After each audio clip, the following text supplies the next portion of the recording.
Bonjour à tous et bienvenue sur le Pitch Day du nouveau salon Les Rencontres Digitales Retail Service, qui ouvrira ses portes le 23 janvier prochain.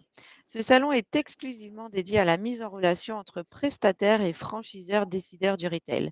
Je suis Elsa et nous sommes ravis d'accueillir aujourd'hui Karim Abicha, le fondateur d'Augustine, avec lequel nous aborderons notamment le thème des outils de gestion et d'optimisation.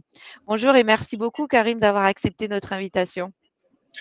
Merci à vous. Bonjour Elsa, ravi d'être là. Eh bien, ravi aussi que vous soyez là. Alors, Karim, est-ce que vous pouvez nous parler d'Augustine? Comment l'histoire a-t-elle débuté? Qu'est-ce que c'est? Enfin, nous, voilà, on aimerait bien savoir en quoi ça consiste, Augustine. Oh, l'histoire a démarré il y a longtemps. Moi, avant Augustine, j'étais PDG puis le fondateur d'une autre société qui s'appelle toujours d'ailleurs Auguste. Donc créée en 2006, qui était vraiment un logiciel de gestion pour les sociétés de services à la personne déjà également à l'époque. Mhm. Et quelques années après, avec mon associé Didier Humbert, on s'est dit que le secteur changeait, que la techno évoluait très très vite et vers le e-commerce. Et on s'est dit voilà, qu'il y avait un nouvel axe, en tout cas, à creuser, qui était le e-commerce de service. Et on s'est lancé dans un autre projet en parallèle qui s'appelle toujours d'ailleurs Augustine, voilà, qui permet aux entreprises, aux réseaux de franchise de vendre leurs services en ligne. Et on a démarré comme ça, et après on a fait un spin-off en fait en fin 2019, et on a créé une toute nouvelle société pour continuer à développer ce produit-là et puis le déployer. D'accord, donc en fait, vous êtes cofondateurs, en fait, vous êtes deux fondateurs On est d'Augustine. deux fondateurs, tout à fait. Ok, ok, ok. Donc, quel service, en fait, vous proposez? Est-ce que vous pouvez nous détailler un petit peu plus ces services que Bien vous proposez? sûr, bien sûr, bien sûr. Donc, on a deux produits. Donc, on est un éditeur de logiciels, donc en SaaS, donc abonnement en ligne. Donc, on a deux Mhm, produits. Augustine Entreprise, qui s'adresse aux sociétés de services à la personne, mais pas seulement. Et Augustine Franchise, qui s'adresse au réseau de franchise et qui permet en fait de créer une place de marché de services. Donc, ça permet aux entreprises, aux réseaux de franchise de centraliser leur offre et de vendre leurs services en ligne. Alors, pas seulement de les vendre en ligne, mais également de gérer les services, de gérer les plannings, les intervenants, les franchisés, la facturation, la répartition des flux financiers, prendre des commissions, etc. On est vraiment une solution tout en un qui permet vraiment de vendre et de gérer les services, quelle que oui, c'est soit la ça, en fait. taille de l'entreprise.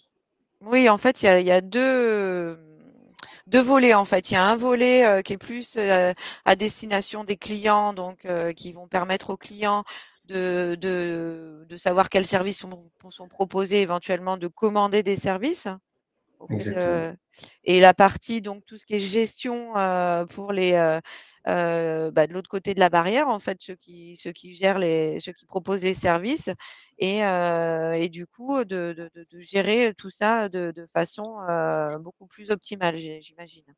Exactement. On a, alors pour donner un exemple, hein, on a vraiment deux grandes briques, la partie e-commerce, vente en ligne, et la partie gestion. Donc, vous avez, je sais pas, vous êtes une entreprise de ménage, par exemple, vous avez un client qui va sur votre site, il va commander 2 heures de ménage mercredi à 14 heures. La demande va être envoyée automatiquement au bon franchisé Mmh. dans la zone géographique, qui a la Eh oui. disponibilité, qui propose le service. Et ça peut même envoyer la demande à l'intervenant exactement dans son planning. Et il va pouvoir gérer ça très, très, très, très facilement. Voilà. La demande va s'enregistrer dans le planning, ça va créer la facturation après le service automatiquement. Donc vraiment, tout est automatisé pour avoir vraiment une gestion très, très efficace. OK. Et du coup, quelles sont les missions qu'on peut vous confier plus concrètement? Euh, bah, Ça va être sur des projets. Alors nous, on intervient sur des projets globalement de digitalisation justement de sociétés de services. Voilà, celles qui veulent vraiment aller vers de la plateformisation, mais j'allais dire pour des professionnels qui sont déjà installés, Ouais. et puis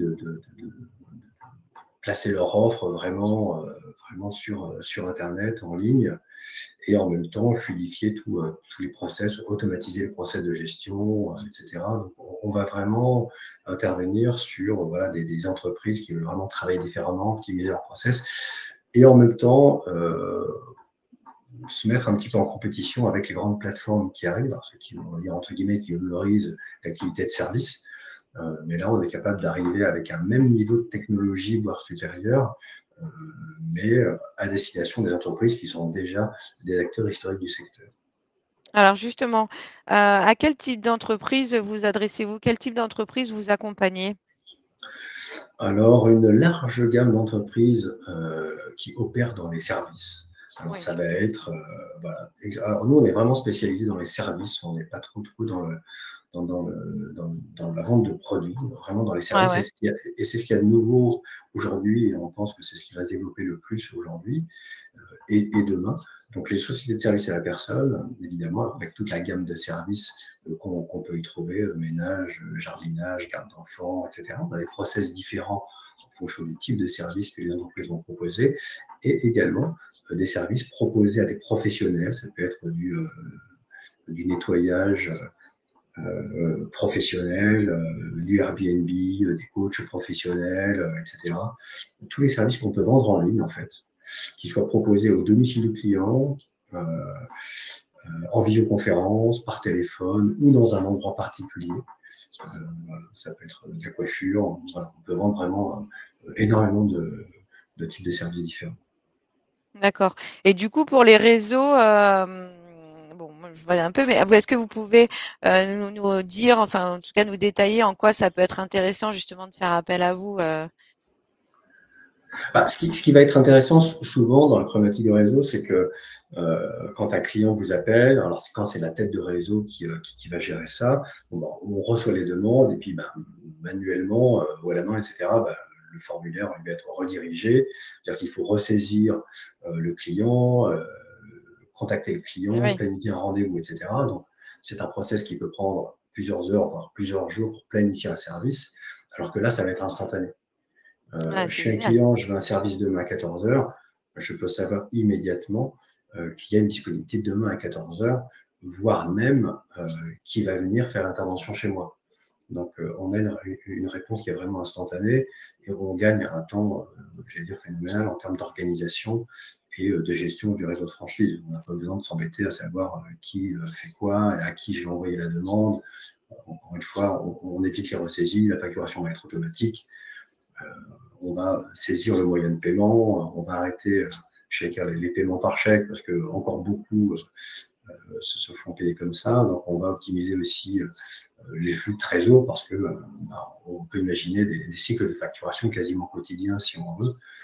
Euh, donc nous on trouve en tout cas qu'il y a un vrai intérêt à vraiment se digitaliser et à se mettre en ordre de Bien sûr, bataille hein, vraiment pour aller vers du e-commerce de service. bien sûr, bah, c'est évident. Et du coup, à quel moment de la vie de l'entreprise vous intervenez-vous? Bon, j'imagine, ça peut être dès le départ, en fait. Tout à fait, tout à fait. Nous, on a vraiment différents contextes. Ça peut être sur des nouveaux projets. Voilà, des entreprises qui naissent dans le digital et qui veulent proposer directement leurs services en ligne. Il y en a de plus en plus d'ailleurs. Ou sur des entreprises déjà installées qui n'ont pas encore, on va dire, toute cette partie de briques technologiques. Euh, Nous, mine de rien, ça fait 7 ans hein, qu'on développe le produit, donc c'est sûr qu'on ne développe pas ça du jour au lendemain. Donc sur des entreprises déjà installées, bah, là ça prend plus de temps parce qu'il faut refaire, bah, il faut changer. Donc le changement des fois ça fait aussi un peu peur, mais on a des entreprises qui étaient déjà bien installées avec des milliers de clients qui ont réussi à faire ce changement-là. Ça prend Eh plus oui. de temps, c'est sûr. Et on a d'autres cas, des entreprises qui ont développé leur technologie, mais qui étaient trop, on va dire, propriétaires, pas suffisamment souples, et qui vont abandonner leur solution pour partir sur une solution du marché bah, qui va être aussi plus adaptée, plus évolutive, etc. OK. Et qui dans l'entreprise est-ce que vous accompagnez? Bon, ça dépend, j'imagine, de la taille de l'entreprise, mais Oui, C'est ça va être le dirigeant la plupart du temps, parce que c'est vrai que c'est un gros changement d'organisation. Ça peut être un gros changement dans l'organisation, ou ça peut être aussi les directions marketing. Voilà, OK, pour qui évidemment ça a un intérêt de pouvoir proposer les services bien directement sur un sûr, site internet ou sur une application mobile, etc. Et c'est aussi un nouveau moyen de communication avec le client. bien sûr. Quel est l'ADN d'Augustine? C'est quoi les valeurs que vous véhiculez au sein d'Augustine? Nous, c'est le partage de connaissances, d'informations. Depuis des années, on a un acteur qui communiquons beaucoup à travers des articles, parfois repris dans la presse, ou des articles de blog, ou des livres blancs. Donc, on fait vraiment des analyses de fond sur l'impact du digital sur le secteur des services. Donc, livres blancs qu'on peut retrouver sur nos réseaux sociaux ou sur notre site internet, avec tous les articles qu'on a publiés depuis déjà quasiment 10 ans sur le sujet. Donc, voilà, on a une connaissance assez fine euh, de ce sujet-là, enfin, en tout cas, de l'impact de la technologie sur ce secteur-là. Et donc, on n'hésite pas, nous, à partager, à mettre en avant ce qu'on a pu écrire. Et puis, on se rend compte qu'avec le temps, on a plutôt eu raison sur le changement qui allait se passer. Donc, on est force de conseil également. On connaît très, très bien le secteur, parfois mieux que nos jeunes clients qui se lancent. Et puis voilà. Donc voilà, nous, c'est vraiment le conseil, le partage d'informations, la veille, et puis on partage aussi notre passion pour la technologie également avec nos prospects et nos clients. C'est ça la philosophie d'Augustine, c'est vraiment ce partage, en fait, cette idée de partage, quoi, finalement, et Et, et, de et, conseil et d'accompagnement. exactement. OK. Alors, est-ce que, enfin, qu'est-ce qui vous plaît, Karim, dans votre métier? C'est justement, enfin, j'imagine que c'est forcément cette notion de partage et de conseil et d'accompagnement, mais est-ce c'est quoi qui vous anime vraiment dans votre métier? C'est justement, c'est un secteur qui est en pleine mutation, alors pas seulement réglementaire, parce que ça c'est vrai que c'est en tout cas le secteur des services à la personne en particulier, mais c'est pas notre seul secteur, est pas mal bousculé, mais en même temps, on voit que ça bouge en termes technologiques Ouais, énormément. Et ce qui nous, c'est voilà, c'est de pouvoir imaginer comment cette innovation technologique va impacter le service, ou comment on peut l'utiliser justement pour le faire rentrer dans les services et améliorer encore plus nos solutions ou l'activité, on va dire, des entreprises vis-à-vis de leurs clients. mmh, Donc, comment on peut innover sur des choses. Par exemple, pour vous donner un exemple, hein, ça fait quelques années pas forcément l'intelligence artificielle telle qu'on le voit aujourd'hui, mais des outils un petit peu intelligents comme Alexa. Et je me souviens qu'on avait fait un pilote qu'on vous mettra un petit peu au bout du jour. Là, on était un petit peu trop en avance. On a fait un pilote il y a quelques années dans lequel on pouvait commander des services par la voix. Donc, plutôt que de le OK. faire en ligne, etc. Donc, on sait que la commande vocale évolue de plus en plus. C'est-à-dire qu'on a dans les recherches, par exemple sur Internet, il y en a 20% qui sont faites avec la voix, donc on est encore au début, mais ça va aller de plus en plus Ah, c'est loin. pas mal déjà, hein, Oui, ouais, tout à fait, tout à fait. Et on ira de plus en plus vers de la commande vocale pour tout. mmh. Et c'est des choses qu'on a déjà regardées, qu'on a déjà travaillées, dans lesquelles on pourrait dire j'ai besoin d'une femme de ménage, d'une visiteur demain à 14 heures, et ça enverra la demande automatiquement dans le système. Donc ça, je trouve que c'est vraiment passionnant justement de pouvoir voir comment ça change et comment on peut l'intégrer dans le quotidien des utilisateurs et des entreprises, avec des Oui, choses très très pratiques. tout à fait, ouais. Et du coup, comment est-ce que vous répondez aux demandes des clients? Est-ce que c'est, un logiciel qui est pareil pour tout le monde ou est-ce que vous adaptez, aux problématiques de chaque client? Est-ce que, vous cherchez des solutions nouvelles si jamais, on vous pose un problème que vous n'aviez pas encore résolu? Comment ça fonctionne? C'est une bonne question, c'est une bonne question. Alors nous, on a un standard. On a un standard, donc on a un logiciel qui fait déjà énormément de choses J'imagine, ouais. et qui est paramétrable. Donc deux Oui, donc clients tu es déjà hyper identiques. personnalisé, hein? Voilà, deux clients identiques peuvent avoir un processus d'engagement, un processus de gestion qui peut être totalement différent. Alors, mais après, on peut développer des, alors des modules un peu, alors pas 100% sur mesure. C'est-à-dire que nous, ce qu'on essaye de faire, c'est de pouvoir challenger la demande d'abord. Souvent, le client va penser solution, mais nous, on aime bien ramener le sujet à quel est le besoin réel, et on voit comment on peut l'adresser au sens le plus large possible. Bien sûr, bah oui, évidemment. Voilà, donc nous, on y amène aussi notre valeur ajoutée, et il nous arrive de développer de nouvelles fonctionnalités, de nouveaux modules, mais qu'on essaye de standardiser et de rendre le plus flexible possible. Sinon, c'est difficile à maintenir après. Alors avant que vous me parliez justement de votre valeur ajoutée, en gros la durée d'une mission, enfin ou d'un ça dure combien de temps? Ça dure toute la vie de l'entreprise finalement?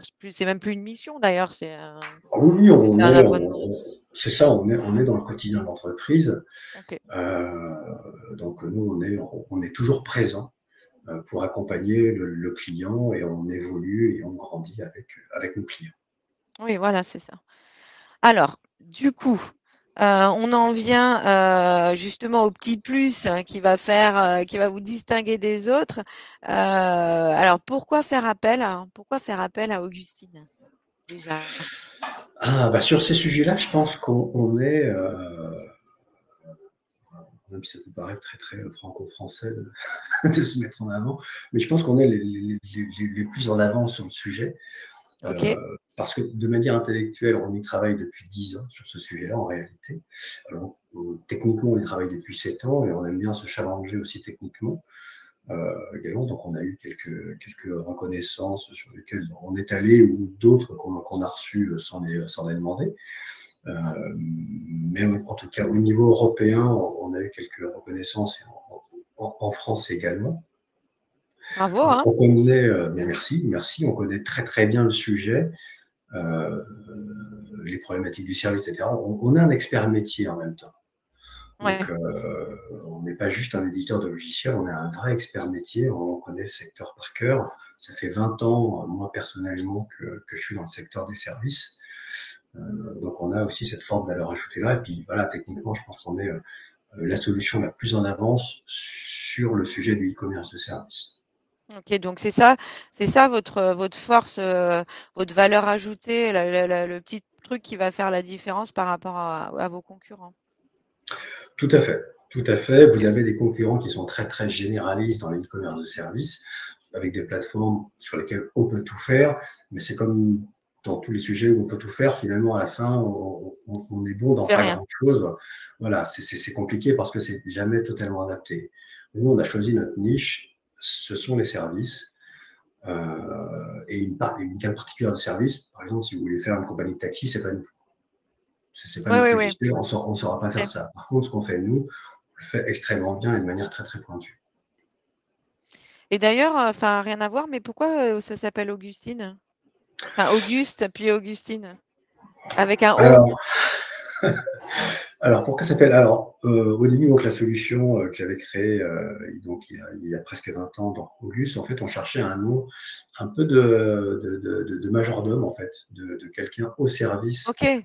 OK, d'autres. OK. Donc on a trouvé, Auguste. Alors pourquoi avec un O? Parce que le AU, il était déjà pris, et que Voilà, Auguste OK, tout simplement. Et que Auguste, le nom nous plaisait bien, et qu'on trouvait ça sympa avec un O, parce qu'on pouvait un peu jouer avec également cette première lettre. Et puis, eh bien, quand on a créé le deuxième projet Augustine, bah voilà, c'était Oui, cette ça histoire. Voilà. ça Donc on ça n'a pas ça été ça très ça très parlait d'origine. original, mais Mais ça c'est pas sonnait vrai, bien. regardez, c'est moi en même temps, si je vous pose la question, c'est que il y avait une petite histoire derrière, je le savais. Voilà, non, mais il y a une histoire, il y a une histoire. Alors,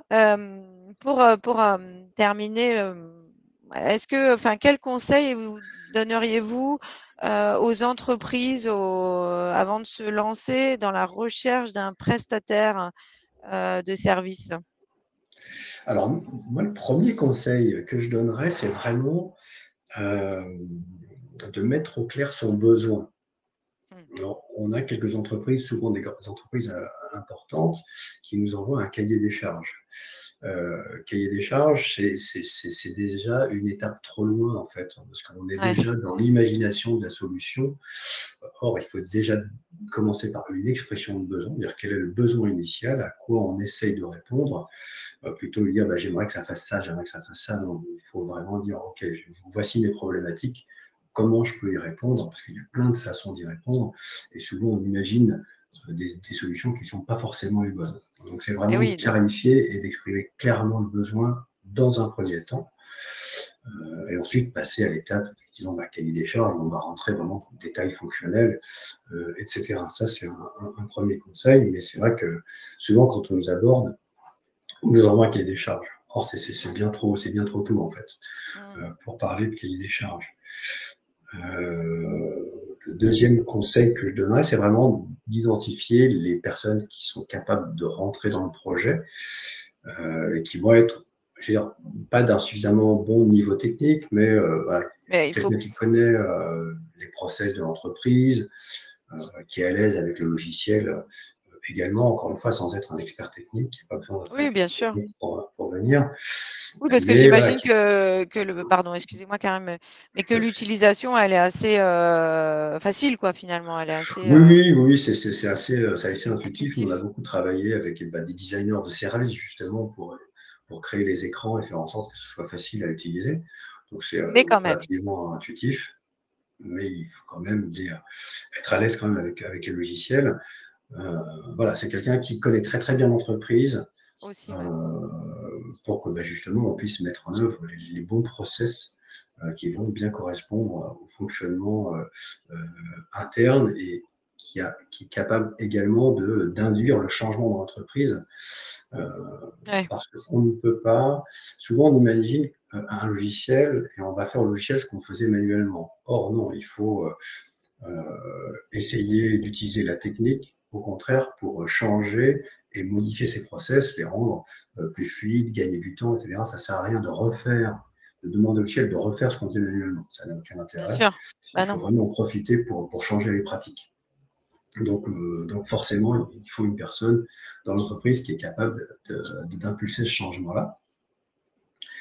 Et puis, bah, avoir en tête, on va dire, un budget en fonction de la taille du projet qu'on veut, qu'on veut mettre en œuvre. Euh, Parce que souvent, on veut partir bah, sur un développement peut-être totalement maison. Parce que moi, je déconseille, que ce soit Augustine ou quelqu'un d'autre, mais il vaut mieux prendre un acteur qui a déjà une solution, qui a déjà travaillé, parce que déjà, Mmh. quand on imagine une solution, on oublie énormément de choses. Et ça, c'est des mauvaises surprises qu'on a au fur et à mesure qu'on travaille avec un prestataire qui va développer une solution maison, parce que bah, on a oublié plein de choses et ça va coûter 10 fois plus cher. Oui, c'est clair. Et c'est un vrai hors de grandeur dans ce type de logiciel, parce qu'on ne se rend pas compte du temps et de la complexité de certaines briques fonctionnelles. Donc, se dire, voilà, sur quel budget on veut partir, plutôt partir vers un prestataire qui connaît le secteur, et en tout cas qui connaît les problématiques techniques et fonctionnelles. Et puis, voilà, et puis avoir une idée effectivement du budget, sans forcément le donner à son prestataire, en tout cas, mais avoir en tête sur quoi on veut partir pour être sûr de savoir sur quel type de solution on est capable de prendre. Oui, bien sûr. Et en plus, là, si je vous demandais, en gros, combien ça coûte de faire appel à Augustine, je sais pas si vous pourriez me répondre parce que tous les projets, j'imagine, sont différents. Il y a plein de possibilités différentes. C'est enfin, Oui, alors moi je peux donner, compliqué, quoi. je peux donner un standard. Un standard, encore une fois, nous on a une application, une première brique qui dépend. Alors il y a une partie que je ne saurais pas vous donner parce que ça va dépendre de la structure Bien sûr. organisationnelle de l'entreprise. En tout cas, nous on a un setup qui est de 15 000 euros pour déployer la solution sur l'ensemble du réseau, Mmh. avec le paramétrage, etc., et tout ce qui va bien. On est capable aussi de faire une application mobile euh, aux alentours dans les 3 500 euros, mais cette application mobile, elle va être utilisable par tous les clients du réseau et par tous les intervenants du réseau. OK. Voilà. Et donc, on repackage notre application, c'est pour ça que c'est pas trop cher, Non. et on la Et met aux peu couleurs de l'entreprise, qu'on met sur les stores, etc., et que les intervenants et les clients peuvent télécharger sur les stores très, très, très, très facilement. et là, c'est, indépendamment de la taille de l'entreprise? Alors, à partir du moment où vous êtes un réseau de franchissage, je vous ai donné les prix quand on est un Pour un réseau de réseau, oui, franchise. oui, oui. Oui, mais Voilà. quelle que soit la taille. Ensuite, voilà, ouais, exactement, quelle que soit la taille. Ensuite, l'abonnement va dépendre de la taille, de la structure, etc. Bien sûr. Et de ce qu'on met en place également sur les flux de commission, etc. Donc, il y a plusieurs ajustements.